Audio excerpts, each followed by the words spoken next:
শুভ সন্ধ্যা বন্ধুরা। এটা কিসের আলু বুঝতেই তো পারছো, চিকেন রান্না হবে।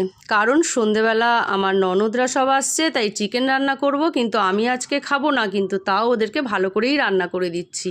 আলুটা লাল লাল করে তো ভেজেই নিলাম, দেখতে পেলে গোটা গরম মশলা, তেজপাতা, সাদা জিরে ফোড়নে দিয়ে পেঁয়াজটা একদম লাল লাল করে ভেজে নিয়ে আর আদা, রসুন আর কাঁচা লঙ্কা পেস্ট করে দিয়ে ভালো করে টমেটো সব কিছু দিয়ে আর একটু সামান্য কাশ্মীরি রেড চিলি পাউডার আর হলুদ একটু জলে ভিজিয়ে রেখেছিলাম।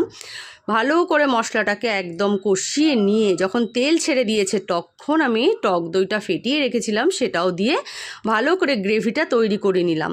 আর মাংসটা আমি অনেকক্ষণ ধরে ধুয়ে জল ঝরিয়ে রেখেছিলাম, প্রায় 1 ঘন্টা আগে।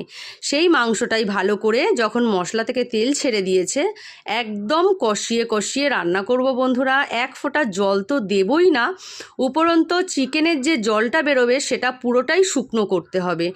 আর এই মাংসটা আমি করব সম্পূর্ণ ঢাকা চাপা দিয়ে দিয়ে। আর আমি সবসময় চিকেন ঢাকা চাপা দিয়েই করি। আর আমাদের বাড়িতে না ঝোলটা বেশি কেউ খায় না, চিকেন কষাটাই খেতে সবাই ভালোবাসে।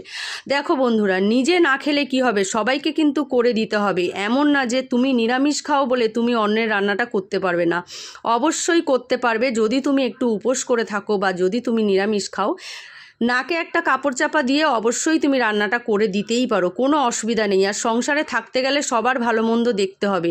আমি নিরামিষ খাচ্ছি বলে আমি যে রান্না করতে পারবো না তার কোনো মানে নেই। আমার মতে যেটা বলে, তোমরা কি একমত কমেন্ট বক্সে আমাকে অবশ্যই কমেন্ট করে বলো। দেখো ঢাকা চাপা দিয়ে দিয়ে আমি চিকেনটা রান্না করেছি, যখন জল ছেড়ে দিয়েছে তখনই কিন্তু আমি নুনটা দেব। নুন কিন্তু আমি আগে দিইনি। আর এবার নুনটা দেব যাতে চিকেনটা একদম ছড়া ছড়া হয়। দেখো বন্ধুরা, আমার তো চিকেন রান্না কমপ্লিট হয়ে গেল। নামানোর আগে গরম মশলা দিয়ে দিয়েছি।